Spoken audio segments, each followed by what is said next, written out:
CM Vijay ದಳಪತಿಯವರ ವಿಜಯದ ಭವಿಷ್ಯ ನುಡಿದಿದ್ದ ಜ್ಯೋತಿಷಿಗೆ ಈಗ ಬಿಗ್ ಶಾಕ್ ಎದುರಾಗ್ತಾ ಇದೆ. ಸಿಎಂ ಅವರ ವಿಶೇಷ ಕರ್ತವ್ಯಾಧಿಕಾರಿ ಹುದ್ದೆಯಿಂದ ಗೇಟ್ ಪಾಸ್ ಸಿಕ್ಕಿದೆ. ಈಗ ನೋಡಿ, ಎಲ್ಲರೂ ಕೂಡ ನಿಜಕ್ಕೂ ಆಶ್ಚರ್ಯಚಕಿತರಾಗಿದ್ದು ಸುಳ್ಳಲ್ಲ.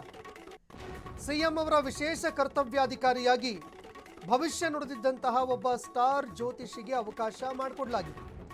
ಆದರೆ ಯಾವಾಗ ಈ ಬಗ್ಗೆ ಭಾರಿ ವಿರೋಧವಾಯಿತು, ಜ್ಯೋತಿಷಿಯನ್ನ ದಳಪತಿಯವರು ವಜಾ ಮಾಡಿದ್ದಾರೆ.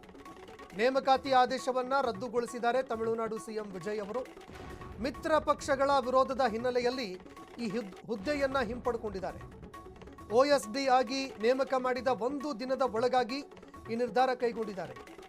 ಇನ್ನು ಭಾರಿ ವಿವಾದಕ್ಕೆ ಕಾರಣವಾಗಿತ್ತು ರಾಧನ್ ಪಂಡಿತ್ ಅವರ ಒಂದು ನೇಮಕ. ಈಗ ವಿಶೇಷ ಕರ್ತವ್ಯಾಧಿಕಾರಿ ಹುದ್ದೆಯಿಂದ ಅವರನ್ನ ಗೇಟ್ ಪಾಸ್ ಮಾಡಲಾಗಿದೆ. ರಾಧನ್ ಪಂಡಿತ್ ವೆಟ್ರಿವೇಲ್ ಹುದ್ದೆಯಿಂದ ವಿಜಯ್ ಅವರು ಅವರನ್ನು ಹಿಂದಕ್ಕೆ ಪಡ್ಕೊಂಡಿದ್ದಾರೆ. ಭಾರಿ ವಿರೋಧ ವ್ಯಕ್ತವಾಯಿತು. ಈ ಹಿನ್ನೆಲೆಯಲ್ಲಿ ಕೊನೆಗೂ ಜ್ಯೋತಿಷಿಯನ್ನ ದಳಪತಿ ವಿಜಯ್ ಅವರು ವಜಾ ಮಾಡಿದ್ದಾರೆ.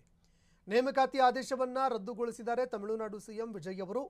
ಮಿತ್ರ ಪಕ್ಷಗಳ ವಿರೋಧ ಎದುರಾದ ಹಿನ್ನೆಲೆಯಲ್ಲಿ ಹುದ್ದೆಯನ್ನ ಮಾಸ್ಟರ್ ಈಗ ಹಿಂದಕ್ಕೆ ಪಡ್ಕೊಂಡಿದ್ದಾರೆ. OSD ಆಗಿ ನೇಮಕ ಮಾಡಿದ್ರು. ಒಂದು ದಿನದ ಒಳಗಾಗಿ ಈಗ ನಿರ್ಧಾರ ಕೈಗೊಂಡಿದ್ದಾರೆ. ಇನ್ನು ಅನೇಕರು ಈ ಒಂದು ನಡೆಯನ್ನು ಟೀಕೆ ಮಾಡಿದ್ರು. ಯಾಕಂದರೆ ಅವರು ಯಾವುದೇ ಸರ್ಕಾರಿ ಹುದ್ದೆಯಲ್ಲಿ ಇದ್ದಂತಹ ವ್ಯಕ್ತಿಯಲ್ಲ, ಅಥವಾ ಯಾವುದೇ ಒಂದು ಅನುಭವ ಇಲ್ಲ, ಅಥವಾ ಆ ಜಾಗಕ್ಕೆ ಬಡ್ತಿ ಪಡ್ಕೊಳ್ಳೋದಕ್ಕೆ ಅವರಿಗೆ ಯಾವುದೇ ಅರ್ಹತೆ ಇಲ್ಲ. ಆದರೂ ಕೂಡ ನಟ ವಿಜಯ್ ಅವರ ಚುನಾವಣಾ ಪ್ರಚಾರಕ್ಕೆ ಸಂಬಂಧಪಟ್ಟಂತೆ, ಅವರ ಚುನಾವಣಾ ಫಲಿತಾಂಶಕ್ಕೆ ಸಂಬಂಧಪಟ್ಟಂತೆ ಭವಿಷ್ಯ ನುಡಿದಿದ್ರು ಅನ್ನೋ ಕಾರಣಕ್ಕೋಸ್ಕರ ಅವರನ್ನು ನೇಮಕ ಮಾಡಿದ್ದಕ್ಕೆ ತೀವ್ರವಾಗಿ ಟೀಕೆ ಟಿಪ್ಪಣಿಗಳು ವ್ಯಕ್ತವಾಗಿತ್ತು. ಸಹಜವಾಗಿ ಈ ವಿಚಾರಕ್ಕೆ ಸಂಬಂಧಪಟ್ಟಂತೆ ಸಾರ್ವಜನಿಕ ವಲಯದಲ್ಲಿ ಚರ್ಚೆಗಳು ಆರಂಭವಾಗಿತ್ತು.